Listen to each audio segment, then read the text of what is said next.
Bueno, nuevamente los saludo, muchísimas gracias por estar aquí. Estamos, el día hoy el tema a tratar es la teoría del caso. Primero quisiera que me digan, porque sí los estoy viendo un poco y estoy observando, he hecho un mapa conceptual. ¿Me podrían decir si se me escucha? ¿Podrían poner una reacción o alguien decir que sí se me escucha? Gracias, Cindy, muy amable. Entonces una reacción, sí, mejor para Sí, se le escucha, evitar. maestro. Muchas gracias. Muy bien. Entonces, como si se me escucha, empezamos.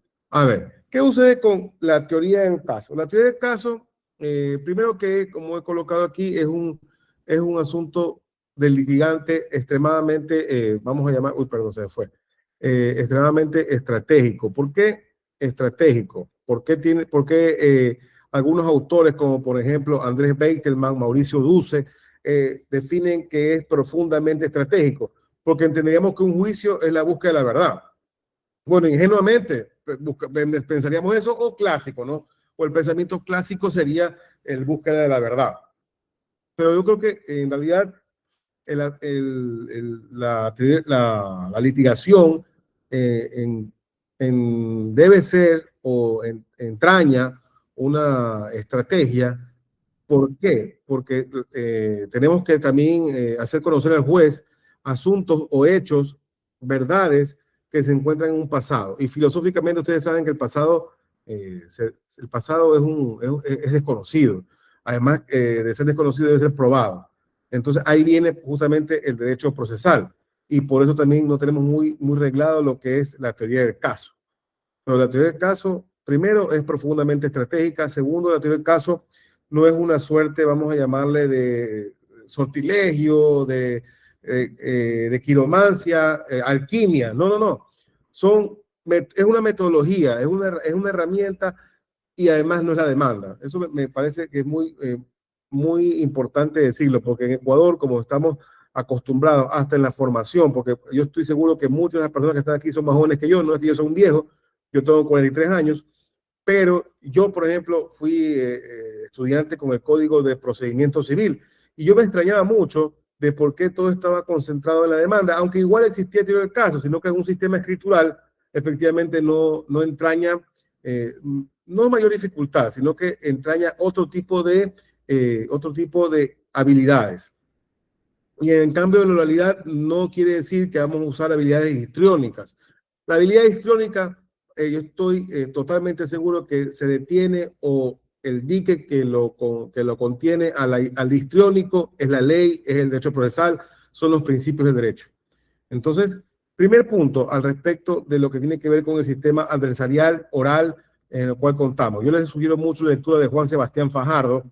El doctor Juan Sebastián Fajardo tiene un libro que se llama, creo que es Manual de Contrainterrogatorio. Ese manual de contrainterrogatorio, sus primeras páginas, te hace un análisis al respecto de la teoría del caso.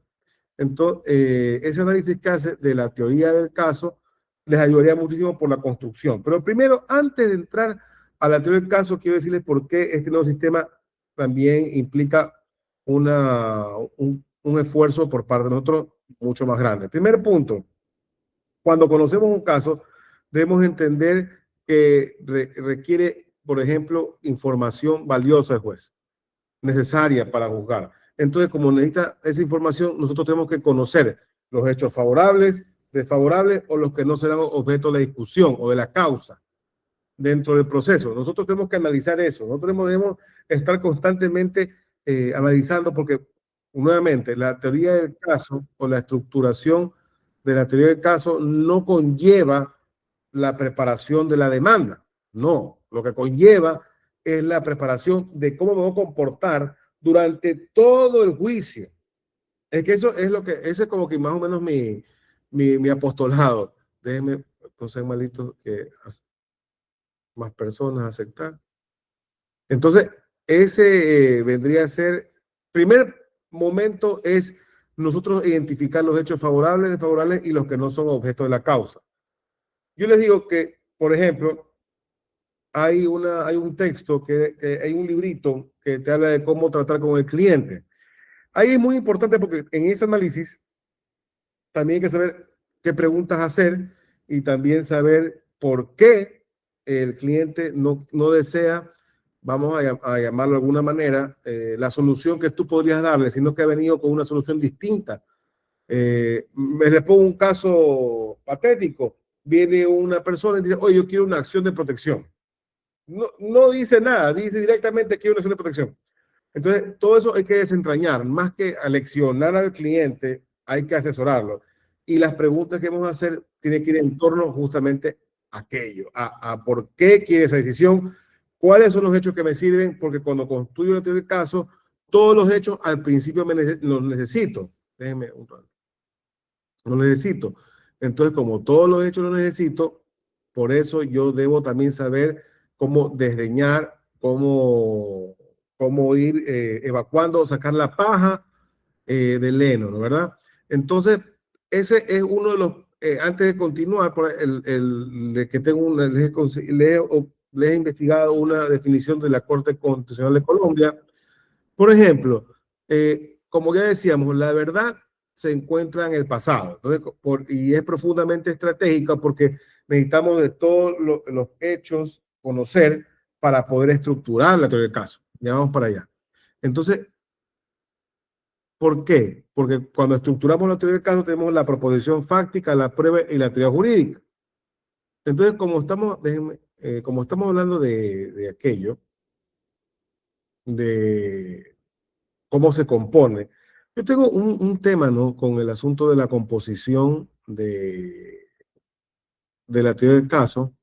Yo cuando yo suelo dar clases en la asignatura estrategia en la litigación, porque es diferente la estrategia en la litigación y la litigación estratégica. La estrategia en la litigación es cómo usamos mecanismos, herramientas y metodologías para obtener un resultado favorable dentro del juicio. Y litigación estratégica es cómo escogemos los casos que tengan una connotación, vamos a llamarle social, político, mediática, y lograr que tu nombre, tu marca personal o tu estudio jurídico tenga relevancia dentro de la ciudad, provincia o país que estás. Entonces son dos cosas diferentes, ¿no? ¿Verdad? Cuando estamos hablando de... como estamos hablando de lo que es la teoría del caso. Muy bien. Entonces, a ver, estamos aquí, ¿no? Con la teoría del caso.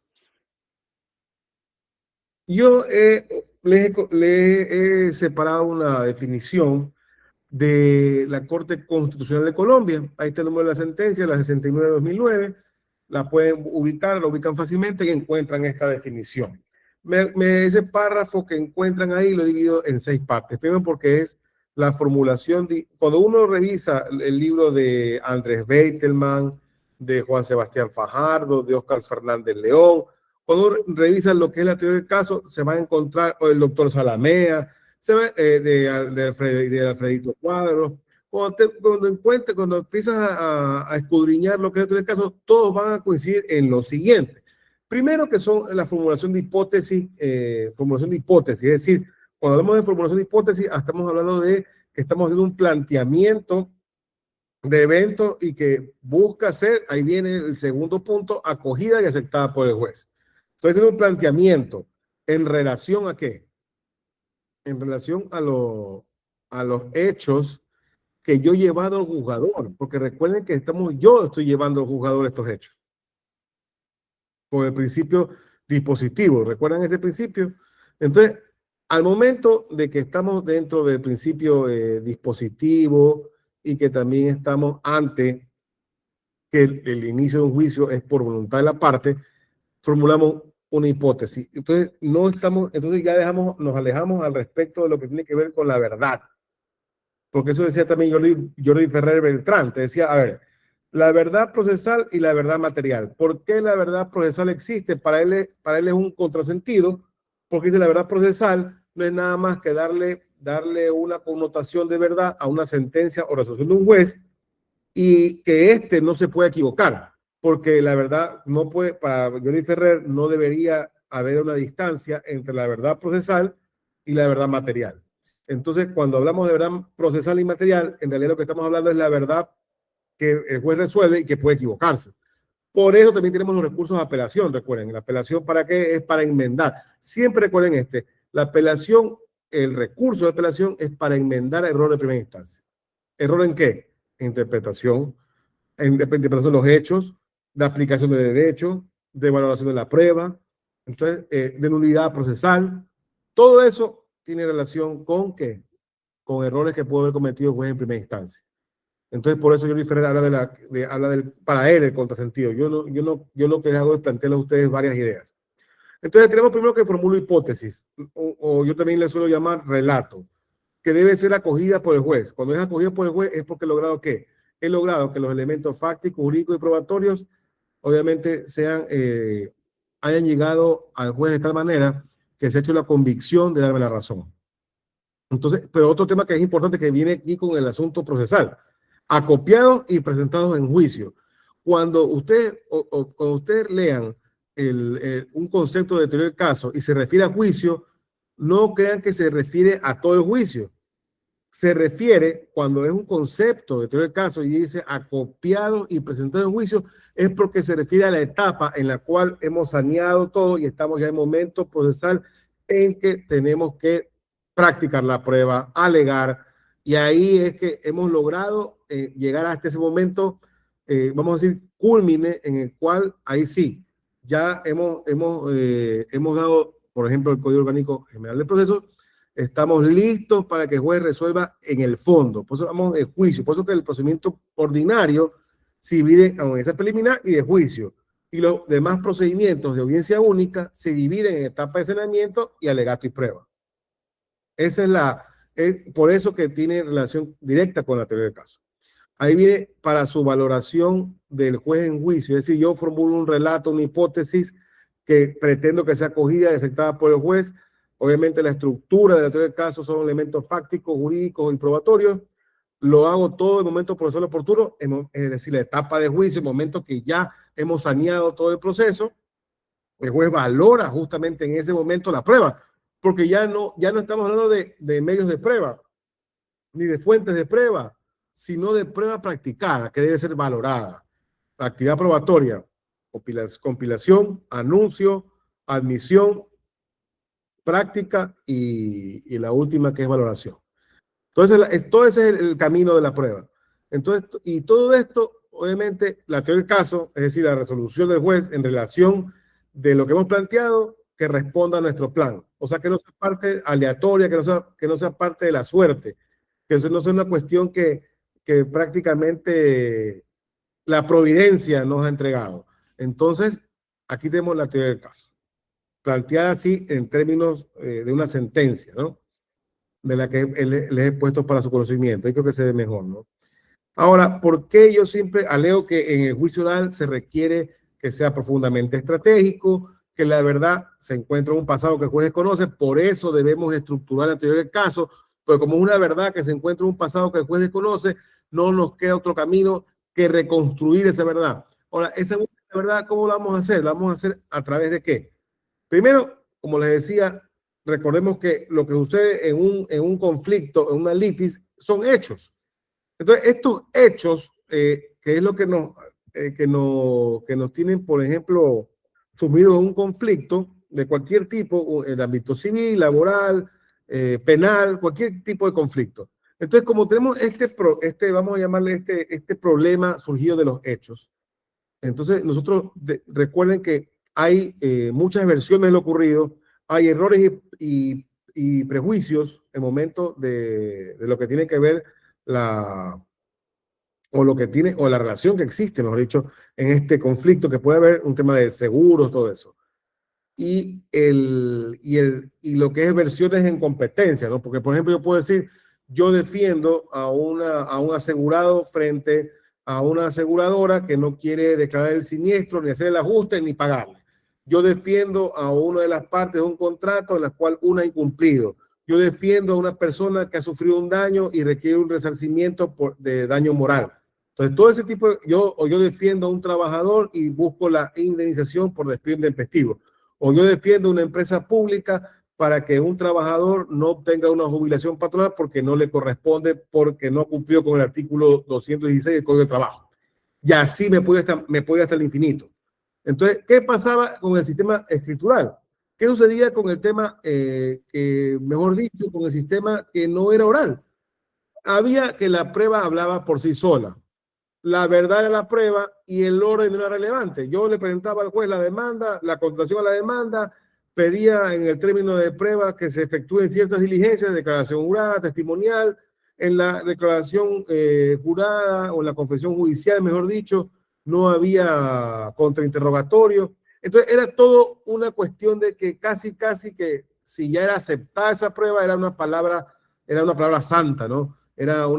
Y el orden no era relevante, el juez tenía que hacer un ejercicio complicado, por eso también recuerden que en la época del escritural, por ejemplo, en la jurisdicción contenciosa administrativa, había un momento que presentaba uno un alegato, y así también lo hacía en el ámbito civil, porque si no, ese pobre juez estaba sumido en un galimatías, en un laberinto de expedientes. Entonces, por eso la teoría del caso es importante, porque la teoría del caso logra darle al juez herramientas para que él resuelva, porque el juez, justamente, ¿qué es el juez? El juez está llamado y es una persona que conoce el derecho, iuvino vicuria, y el de los hechos y las pruebas, él va a poder resolver en relación a mi planteamiento, ¿no? Entonces, vamos viendo, entonces eso tenemos primero que por eso yo les digo que la teoría del caso es importante y por eso está constituida de tal manera.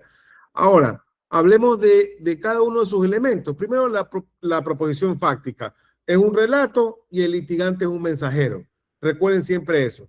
Proposición fáctica. Otra cosa más que quiero que tengan clarísimo al respecto de lo que cuando estamos hablando de la teoría del caso, que es proposición fáctica, teoría jurídica y prueba.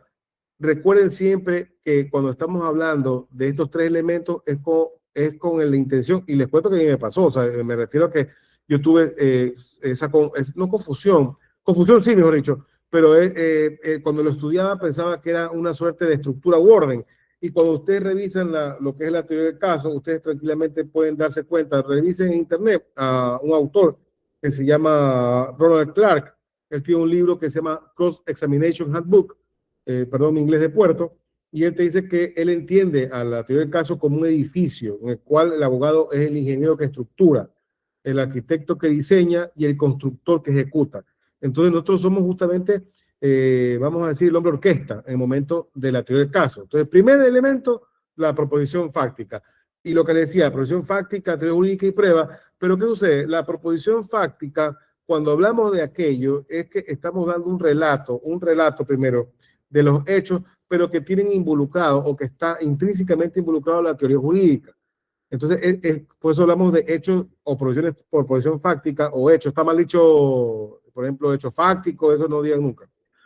La proposición fáctica, en el sentido de que debemos darle al juez elementos de hecho que él pueda extraer el derecho. Eso es importante porque si no, ¿cómo el juez puede establecer la decisión? Entonces, la proposición fáctica a la larga es un elemento legal reformulado en un lenguaje corriente, como decía el autor Andrés Beiteman y Mauricio Duce en Litigación Penal, Juicio Oral y Prueba.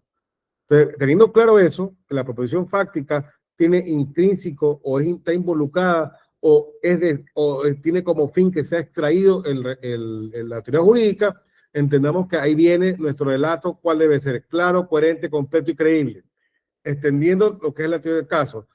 Yo les digo que cuando empecé a estudiar lo que es la teoría del caso, me parecía una suerte de juego de palabras, o creía yo que esto no tiene ninguna, vamos a llamarle, ninguna relación con el resultado del juicio. Y no, la verdad que sí. ¿Por qué? Porque si mi proposición fáctica, cuando hablamos de claridad, hablamos de que no sea, vamos a llamarlo de alguna forma, no sea oscuro, no sea opaco, no sea enredado, es decir, sencillo, simple, breve. Por eso el alegato de apertura es la presentación de la teoría del caso y debe tener esa misma connotación cuando hablamos obviamente, de la teoría del caso, ¿no? Pero el alegato de apertura también. Pero bueno, entonces tenemos aquí, primerito, que sea claro, es decir, evitar la opacidad, evitar la oscuridad, porque el juez necesita conocer. La coherencia, miren, la claridad es complicada, les digo, de tu teoría del caso, porque por ejemplo, yo he visto muchas demandas que se enredan. Por ejemplo, hoy he revisado una demanda que iba a contestar. Yo defendía al empleador y el abogado del trabajador se enredaba en los antecedentes jurídicos al respecto del derecho que le asistía a su trabajador. Yo igual lo leía, pues decía, todo esto a la larga, ¿a dónde me lleva? Entonces, eso complica mi posición en el juicio. Porque también otro tema que es importante en el caso debe ser que todo lo que yo mencione, cada elemento que mencione yo en el juicio, debe ser acreditable. Es decir, si yo voy a hablar en un tema civil, de un asunto contractual, debo acreditar la relación contractual, el cumplimiento, el incumplimiento, los intereses, los pagos, todo lo que yo establezca ahí, debo acreditarlo. No puede existir en ningún momento, algo que no sea acreditable. Por ejemplo, me ha pasado que abogados empiezan a discutir al respecto de que antes del conflicto, por ejemplo, antes del conflicto éramos muy buenos clientes. Por ejemplo, yo demando por una deuda y me dice, éramos muy buenos clientes. Nunca incumplíamos. Pero bueno, en realidad eso no es es más, eso es una proposición fáctica que es susceptible de ser superpuesta a favor de quien la rebate. Por ejemplo, contrato, incumplimiento de contrato, yo indico, hoy siempre he sido cumplido, y el otro dice, es verdad, efectivamente, usted siempre ha sido cumplido, pero el día de hoy estamos frente a un incumplimiento, por eso he demandado. Entonces, hay que tener también claro que las proposiciones fácticas son fuertes y débiles en tanto y en cuanto la otra parte no puede usarlas en contra nuestra. Entonces, ahí viene la preparación. Por eso hoy día es un webinar en el cual vamos a tener claro por lo menos qué es la teoría del caso, qué existe, qué tiene involucrado prepararla. Porque les digo que es importante para nuestra formación y también las reglas de trámite, un tema que voy a decir al final. La coherencia es al respecto de la coherencia interna entre los postulados de mi teoría del caso. He construido mi teoría del caso, como les digo, ¿no? He establecido primero que cómo voy a hacer la demanda, cuáles son los hechos que coloco en la demanda, que efectivamente acredito, cuáles son los vetos, la controversia que he trabajado, cómo puedo conciliar o no puedo conciliar. Yo tengo que todos los momentos de los procedimientos ordinarios o de una sola audiencia, tengo que tener ya en mi teoría del caso establecido de cuál va a ser el orden de mi medio de prueba, cuáles van a ser las preguntas de interrogatorio, contrainterrogatorio, qué tipo de preguntas voy a hacer, abiertas, cerradas, semiabiertas, semicerradas. Todo eso. Y ustedes me dirán, pero Dios mío, sí. Bueno, es que por eso es caro pues, un abogado litigante. Por eso, por eso que en Ecuador, en cambio, hay unos problemas de litigio gravísimos en el sistema. Pero eso es lo que debemos, vamos a hacer de alguna forma, es lo que debemos hacer. Bueno, luego que tiene que ser el relato completo, es decir, autosuficiente, debe ser creíble, debe ser completo, creíble, por la verosimilitud que tiene, ese es otro tema. Por ejemplo, miren, yo soy claro, vamos a decir solo claro, no voy a meterme en breve, sencillo y simple. Soy claro, y el momento que soy coherente, es decir, hay coherencia interna desde mi teoría del caso, los medios de prueba, es decir, los testimonios, entre los varios testimonios que hay, la prueba documental con los testimonios, entonces la pericia frente a las pruebas de carácter testimonial y documental. Entonces, como hay esa coherencia, se vuelve también, primero que autosuficiente, es decir, que el juez con todos esos elementos tranquilamente el juez puede tranquilamente continuar, el juez con los elementos que le ha entregado no necesita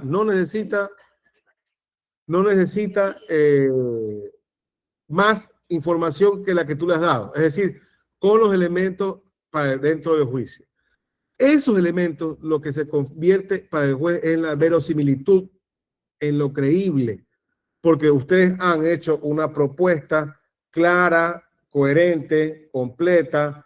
Entonces, como es verosímil, bueno, vamos a analizar con buena fe todo lo que me ha presentado el litigante.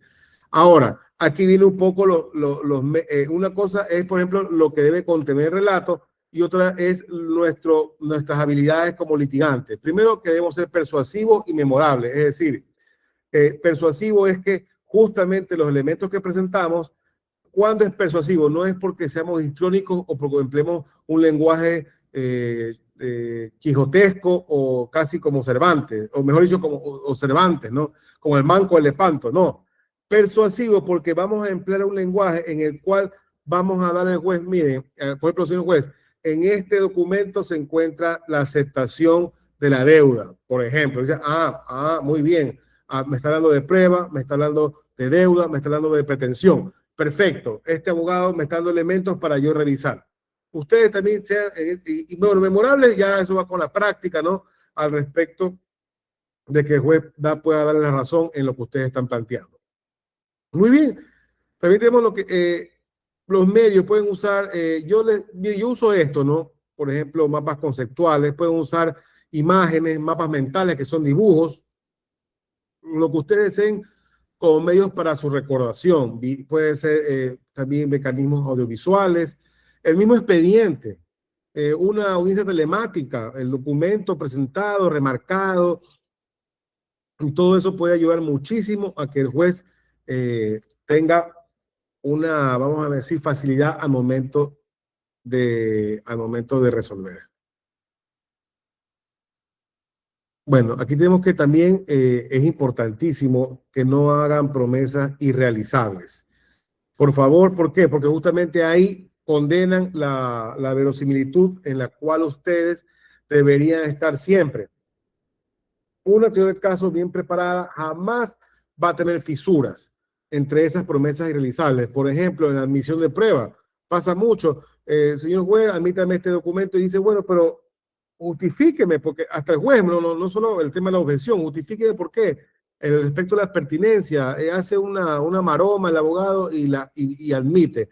Pero ¿qué sucede si esa admisibilidad, mejor dicho, en esa producción es débil, es endeble esa postura al momento de la práctica? Ahí estamos entregando elementos para que el alegato de cierre, porque el alegato de cierre vamos a hablar de la prueba, de la valoración de la prueba, que la contraparte nos indique que no hemos acreditado lo que pretendemos acreditar, porque esa es una batalla campal, ¿no?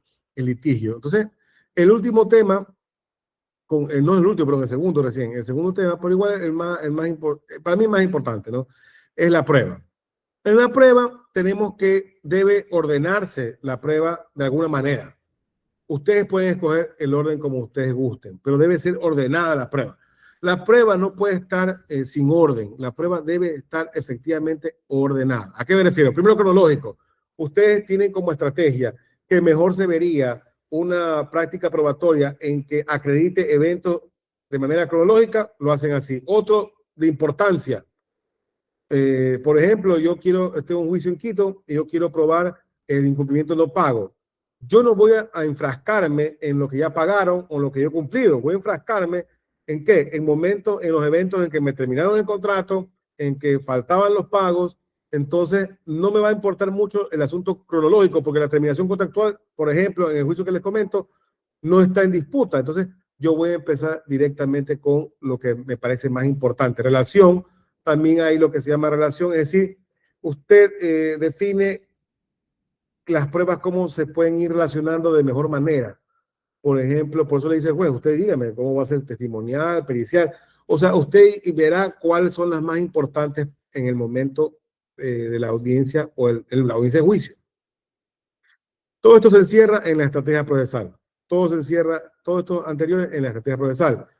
El test de credibilidad al respecto de las pruebas propias y ajenas debe pasar de lo verosímil, coherente y persuasiva. Verosímil, creíble. Coherente, que no haya posibilidad de que la misma prueba se identifique como que desfavorable para mí. Por ejemplo, yo quiero acreditar, yo quiero acreditar una relación laboral y siento una persona que su testimonio, lo que podría acreditar o que acreditó en su momento, no era esa relación laboral. Por ejemplo, le pregunto si conocía a las personas, si iba muy constantemente. Entonces, hago una serie de preguntas que ese señor que ha ido como testigo no tiene la verosimilitud ni la coherencia, y peor, lo persuasivo, porque lo persuasivo, ¿a qué se refiere lo persuasivo? Lo persuasivo se refiere a qué? a que tenga elementos jurídicos esa prueba y elementos de acreditación. Entonces la prueba está puesta al servicio del relato. La prueba no habla por sí sola. Ustedes la van a colocar de tal manera en que la prueba, por ejemplo, la documental, la testimonial, y ahí viven las preguntas que ustedes van a hacer. Porque esa es otra. Si bien es cierto, usted prepara al testigo para un relato libre, pero también tiene que hacer preguntas de tal manera que no sean objetables, que tengan que el testigo, el que ustedes propongan, pueda dar un relato que tenga justamente relación con el objeto de la controversia. Si un testigo que lo he puesto justamente en mi anuncio probatorio. Entonces, el asunto también luego viene en la prueba pericial, manejar esos conceptos. Por ejemplo, lo que es metodología, lo que es constatación de hipótesis, lo que son fuentes confiables. Eso es lo que tienen que ustedes manejar en una prueba pericial. Les sugiero a la autora Mariana Gascón que lean. Entonces, yo a un perito, si él me dice a mí, un perito psiquiátrico, de que por daño moral la persona ha sufrido porque ha sufrido estrés postraumático. Le digo, pero según su mismo examen, establece que quien sufre estrés postraumático es quien ha estado en la guerra o ha estado preso. Y ese señor lo único que le ha pasado es que le han puesto una denuncia maliciosa temeraria. Entonces, más allá de que siempre lo que tenemos que estar claro es que si esa pericia acredita lo que pretende acreditar, que es el daño en este caso. Que igual recuerden que en el tema de daño moral, el daño no se prueba, se prueba el cuasi delito. Entonces tenemos que, lo que debemos prever es cómo acreditaremos los hechos que hemos postulado. Porque es importante, una cosa son los hechos que hemos postulado como antecedentes o contexto de mi pretensión, como es por, mire, un juicio, un procedimiento voluntario. Yo le pido a un juez que me autorice la compra y venta de un bien inmueble de niños, niñas, adolescentes, propiedad de los niños, niñas, adolescentes. Entonces, yo tengo que probar la propiedad, tengo que probar que los compañeros son sus representantes legales, los padres. Tengo que probar que ese dinero que va a ser usado en la compraventa será para el beneficio de los propietarios, que son esos niños, niñas, adolescentes. Entonces, aunque es un procedimiento no contencioso, hay que probar porque es un procedimiento dentro de la oralidad, dentro de la inmediación. Entonces, ahí por eso es la autorización. Ahí viene la teoría jurídica. Debemos otorgarle al juzgador elementos que puedan satisfacer. Por ejemplo, si vamos a decir una sentencia de declaración de hecho post-mortem. ¿Yo qué debo darle al juez? Debo darle los elementos, efectivamente, elementos como actor, elementos que establecen que esto fue una unión de hechos.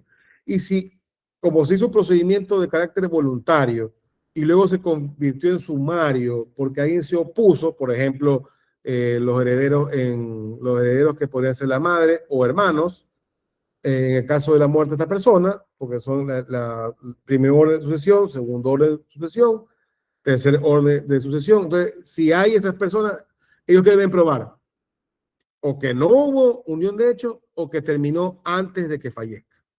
Entonces, si se dan cuenta, entonces, los hechos que debo entregar acompañados de la prueba deben justamente satisfacer la teoría jurídica en disputa. Más que en disputa, la teoría jurídica que yo pretendo, obviamente que el juez me da la razón, porque recordemos que el hecho es abstracto. Entonces la prueba no recae yo no voy a probar la teoría jurídica, yo voy a probar hechos y que estos hechos tienen como consecuencia, por ejemplo, la unión de hechos. En el caso, obviamente, post-mortem, o sea, en este caso que estamos hablando. Por eso es importantísimo lo que debemos probar. La proposición fáctica está desprovista de teoría jurídica. ¿Por qué está desprovista de teoría jurídica? Porque yo lo que tengo que dar en la proposición fáctica son elementos de hecho para que se extraigan de ella teoría jurídica. Por ejemplo, en un despido intempestivo, ¿qué hechos voy a dar? Tiempo, lugar y modo del despido. Entonces el juez dice, efectivamente, me dijiste el lugar, las personas que lo despidió, cómo fue que lo despidieron, ya, perfecto, tengo los hechos y yo extraigo de ahí la teoría jurídica. No, que yo soy un jubilado patronal, tiene más de 25 años trabajando en la misma empresa. No, que yo tengo una deuda a través de facturas, listo, entonces he presentado lo que son las facturas y todo eso. Entonces, recuerden que para que yo pueda lograr que el elemento legal sea aceptado, lo ideal es que tenga múltiples proposiciones fácticas. Porque, por ejemplo, si vamos a hablar de despido, tenemos que hablar de que hubo relación laboral, tenemos que hablar de que hubo un contrato de trabajo, que hubo justamente una terminación ilegal y que esa terminación ilegal se dio en el día y hora y que estamos dentro del término para demandar y todo eso. Entonces, todo eso se circunscribe en lo que denominamos como teoría jurídica, porque la teoría jurídica no es que está en disputa, la teoría jurídica está, pero yo debo acreditar a través de la prueba y la proposición y las proposiciones fácticas que efectivamente nulidad de escritura pública. Porque una cosa es nulidad de escritura pública, otra nulidad de contrato, pero miren cosas tan sencillas como caen. Yo defino a notarias, por ejemplo, algunas notarias amigas mías son mis clientes, y las demandan por nulidad de escritura pública ante un juez civil, cuando el día de hoy el libro tercero del Código Civil, la competencia es del juez de familia. Entonces automáticamente uno contesta la demanda, presenta la excepción de falta de competencia del jugador y los jueces se inhiben. Y tienen dos formas para aceptar esa inhibición, tienen dos formas de, mejor, de comportarse. O aceptan la excepción previa, convocan audiencia, o simplemente se inhiben y trasladan eso al juez competente. Ellos tienen dos formas, autointerlocutorio y otro sentencia archivando. Como ellos quieran, tienen las dos opciones de acuerdo a la resolución de la Corte Nacional de Justicia. Entonces, lo importante en la teoría jurídica es que se extraiga de la prueba y de las proposiciones fácticas. Eso es lo más importante dentro de lo que planteamos la teoría del caso. Entonces, déjenme quitar esto. Entonces, ahora, un tema más que quería compartirles al respecto de la teoría del caso era justamente llegar a todos ustedes y comentarles que Óscar Fernández León establece claramente de que lo más importante, o mejor dicho, lo más relevante para un abogado que litiga es justamente dominar las reglas de trámite. Y cuando tú dominas las reglas de trámite, es por lo menos el primer paso, o el primer paso para cuando estamos comenzando en el litigio. ¿Por qué digo que este es el primer paso cuando estamos comenzando en el litigio? Porque no podemos adquirir automáticamente horas de vuelo. Automáticamente no podemos adquirir horas de vuelo. Entonces requerimos, por ejemplo, este tema de reglas de trámite. Aquí yo le estoy pasando en este rato un formulario para para todo aquel que le interese. Es un formulario en el cual para justamente tenemos para este 1 de febrero, cae domingo, estamos haciendo un taller en oficina, estamos haciendo un taller al respecto del procedimiento ordinario del COGEP. Todo el procedimiento, desde los actos de proposición, que ya los conocen, ¿no? Demanda, contestación a la demanda, reconvención, contestación a la reconvención, reforma a la demanda. Eso, ahí en el formulario van a ver los horarios. Es el 1 de febrero, de 10 a 12, la primera jornada, actos de proposición. La segunda jornada, vamos a hablar de la audiencia preliminar. Toda la audiencia preliminar, excepciones previas, validez procesal. Validez procesal, tenemos que hablar de